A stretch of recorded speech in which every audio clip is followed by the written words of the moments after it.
Posted Gloves here, and today we are going to be talking about hardcore. That didn't sound very hardcore, but it was my best attempt currently. So, anyways, we're going to be talking about hardcore. And what is hardcore? Hardcore is a bunch of pedal board effects. It's also got a cabinet simulator in it. So, I'm going to talk about this as if you've never actually recorded a guitar. So, some guitar players, when they come over, you think, oh yeah, they've got a guitar and they've got these lines that connect to their guitar to get the signal to your computer, and that's going to be the sound. And it's really interesting if you like, because the first time I did it, I thought guitars are basically just straight magic. You could stick a line in them and all of a sudden the sound would be in your computer. To me, it didn't make any sense how you could do it without a mic. I was just so new that it was bad. So obviously all these issues have been rectified, but what they'll do is they'll set up a bunch of pedals and they will run their signal from pedal to pedal and it'll reach a cabinet, and you could use a DI box to take the signal out and then send it to their cab or their amp or all these different things. There's just a ton of additional stuff that if you don't know, but these are to simulate that for a guitar. So I have a guitar sample library loaded up, and that's just about it. That's just the guitar sample library. So let's talk about what these effects are. So we have these pedal effects. There's actually like 11 of them in total or something like that, and they're all relatively simple. They're pretty straightforward. So they have these presets up here, and you can scroll through them to get the preset you want. If you right click, you can load up a whole bunch of your preset that you want. And if you wanted, you can actually get additional banks, and you can save presets. So if you have one that you like a lot, you could save it.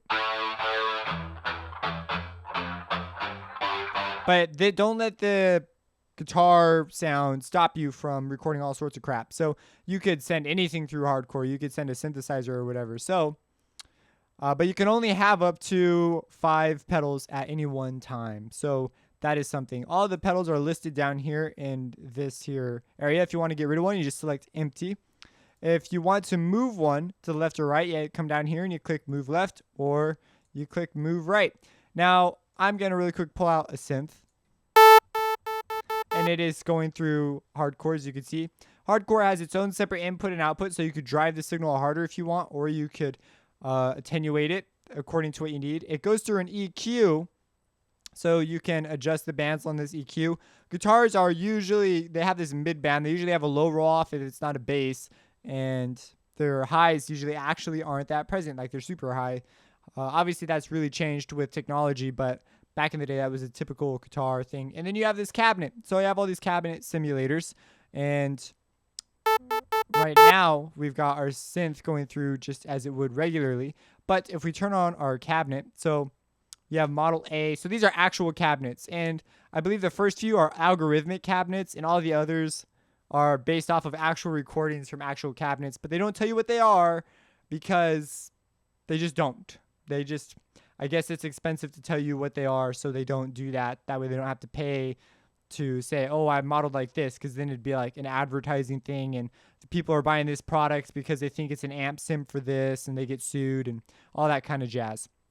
So, and same with the pedal effects. So they're just labeled accordingly, but you may recognize these from actual effects. I'm not a guitar buff, so I wouldn't know, but not yet anyways. So these models, the best way to, I guess, really go about it is to just play a sine wave and see what they do. Actually, probably play a saw wave because we need some higher frequency stuff. So there's our saw wave for Model A, Model B, C, D. So as you see, they sound different. And so they're just modeled cabinets. So I'm gonna go back to the guitar. And now let's talk about the pedal effects and what they do, and we're just gonna kind of rip through them. So we're gonna start off with the distortion one, and you can click the pedal to turn it on and off. You can automate this if you want. And it's kind of interesting that the pop-up menus are actually different on these. It's Interesting. So you can click it, and now we have our sound. I need to turn the input up.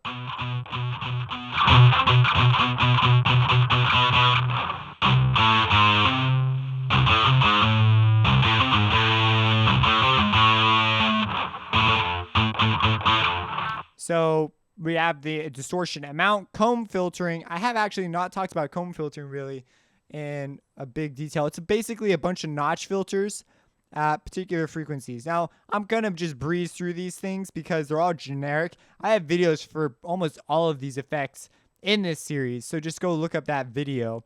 I don't have compression really covered yet, but I'm going to have it, and so we're going to talk about all these things. So you have the control over the comb filtering, which is basically a bunch of notch filters in a series, and it looks like a comb on an EQ, which is why it's on a graphic EQ. I'm not sure if that's why it was actually called that, but you have Inferno, which is an extraordinarily all these things are also covered in the manual. I believe it's a high frequency boost, but they've named these things so that you, I think, it may be a band control. This is where the boost is. I believe Inferno controls the Q of the band, but I can't be for certain. So yeah, they've named these things. I would not do this. I don't know what the thought process was at the time. Maybe it was a really good reason, but I really hate it when things aren't labeled like what they actually are, you know? It looks, so yeah. So that's the distortion. Here we have, of course, we have the width, the speed of the coursing, and basically the depth. Like how severe these two actually can modulate. It's like a parameter limit for these two. We have a flanger, same exact thing, only this time it's a flanger.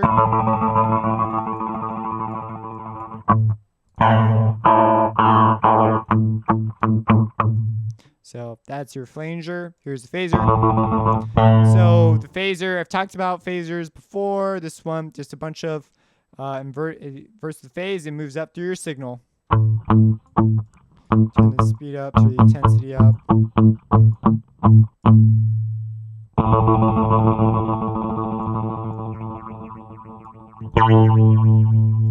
So your typical phasery sound. Reverb. You have a high dump, which is just a high cut. So you get low tone reverb. And then you have its gate.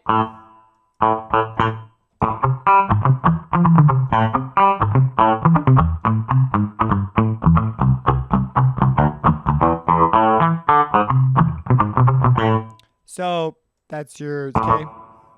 And the decay is how long it takes for the signal to drop below 60 decibels.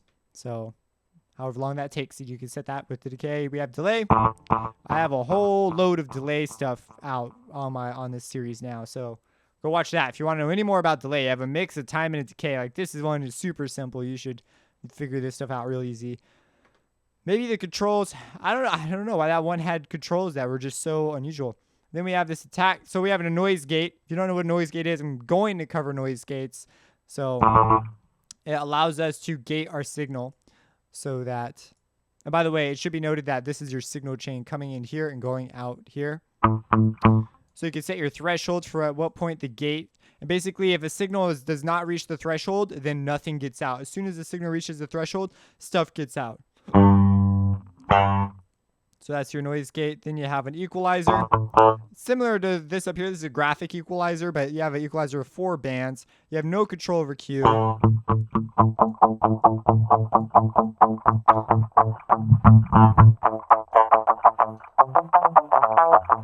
So any number of things. A compressor, which is right next to it. So compressor, we're going to talk about compression in the upcoming videos. But you have attack, release, ratio, and threshold. All those things should tell you everything you need to know. Modulator, again, this time they don't tell you. I assume it's an LFO. And you can see that this could basically controls the, it sounds like it's a fast LFO. And what it's doing is it's controlling the pitch, the amp. So how quickly, basically volume, panning. And oh, here's the rate. So there's the rate.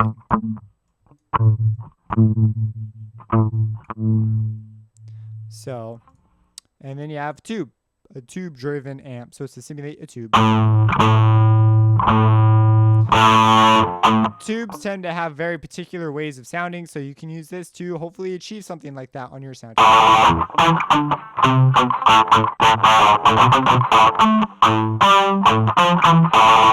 So it's really interesting. So yeah, you can have these on in a sequence.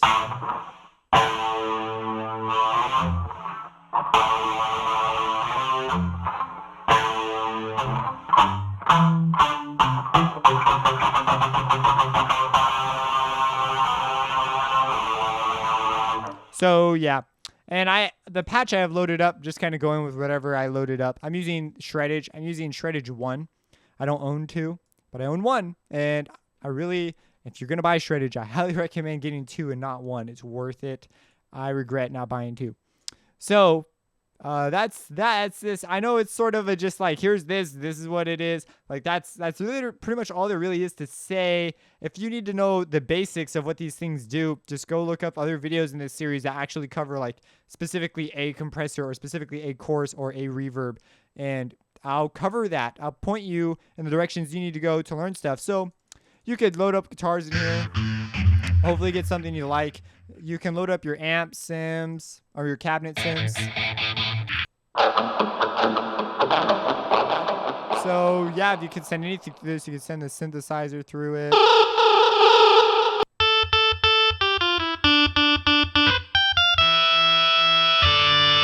Now, you might be interested in looking up the Wave Shaper tutorial where I talk about distortion and saturation and the Wave Shaper plugin and how it works, because there's particular types of distortion that are unique to guitar that gives guitar the sound it does have, besides the fact that it's also using a complex wave and not a simple waveform. So that's the jazz, man. If you have any questions, let me know. Subscribe and have a blessed day. Opposing gloves. Reversing.